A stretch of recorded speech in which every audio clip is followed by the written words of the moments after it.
What's up nerds, Joey here of YugaTech, and it's 2019. We have a lot of phones to test this year. Let's go. This is the show where we take a look at different smartphones and give you the answer to the question.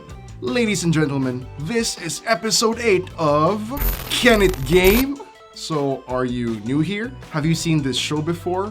Well, it doesn't matter, because the format of this show is still the same. Smartphones come in all shapes and sizes with different outstanding features, but who gives a shit? There's only one thing we want to know. Can it actually play games, and how well? And in the last episode, we got to take a look at the Huawei Y9 2019. We called it the best bang for your buck phone at the time.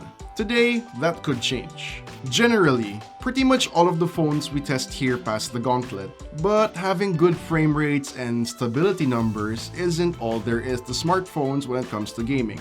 So for a phone like this one, the ASUS Zenfone Max Pro M2, it's also about how long you can game. So, the battery king itself, the Zenfone Max Pro M2, can it game? Let's find out. Taking a look at the key specs, it's already looking pretty great. We get the Snapdragon 660 chipset, 6GB of RAM, 64GB of storage, and a whopping 5000 mAh battery. So nowadays, aside from the battery, this is pretty much standard for a mid-range phone using the Qualcomm platform. But the reason this device stands out is obviously because of that big battery. So we're going to factor that into our testing today. Alright, so looking at our standard test setup, all we have installed on the phone are the apps we need.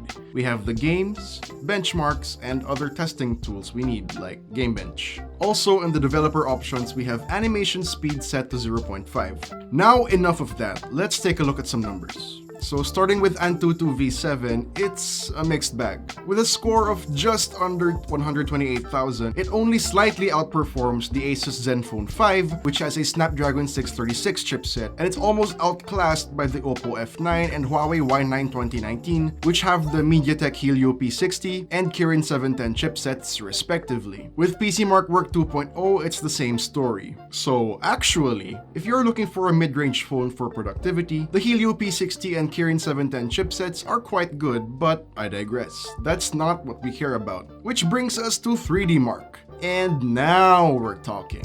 Now you see, in the Slingshot Extreme test, we get results for both the OpenGL and Vulkan APIs, and we include both of them. But the one we really care about are the OpenGL results, which are in blue. And as you can see, we are quite a bit over 1000, which we consider to be the minimum score to be considered good for gaming. And at about 1229, that's pretty good. Now, moving on to our FPS results from Gamebench. For now, we still have the same test games from last year, but guys, I promise, soon we're gonna add some more games. So for those of you who don't know, we have PUBG Mobile, Rules of Survival, Mobile Legends, Asphalt 9, and Tekken Mobile. Wherever possible, we set the graphics to the highest possible settings. Taking a look at our results, wow. The FPS results are pretty normal.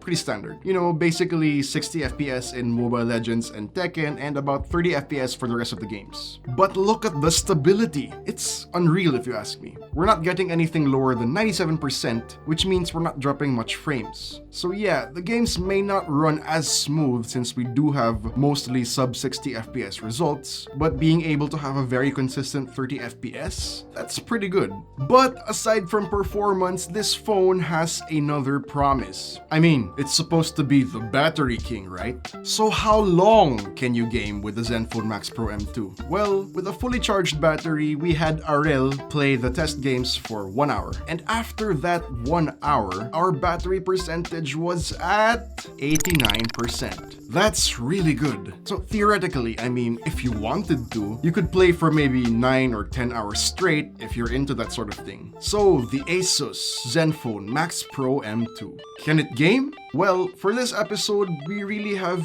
two parameters: raw performance and longevity. And for both, it passes. We're getting good FPS numbers, amazing stability, very little frame drops, and only 11% of battery used after an hour of straight gaming. Yes, yes, yes. The battery life is legit. This phone can absolutely game.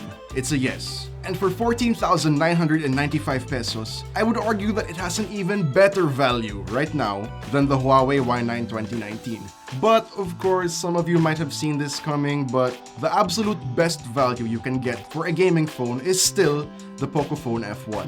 So how are you guys feeling about the results? What phone do you want us to test out in the next episode? Let us know in the comments section down below, hit us up on Twitter at YugaTech, or send a message over to our Facebook page, facebook.com/YugaTech. And if you enjoyed this video, don't forget to smash that like button. Be sure to subscribe for more videos like this, hit the bell icon to be notified of our future uploads, and visit YugaTech.com for the latest tech news and reviews. This has been Joey of YugaTech. Have a great weekend, guys, and I'll see y'all next week.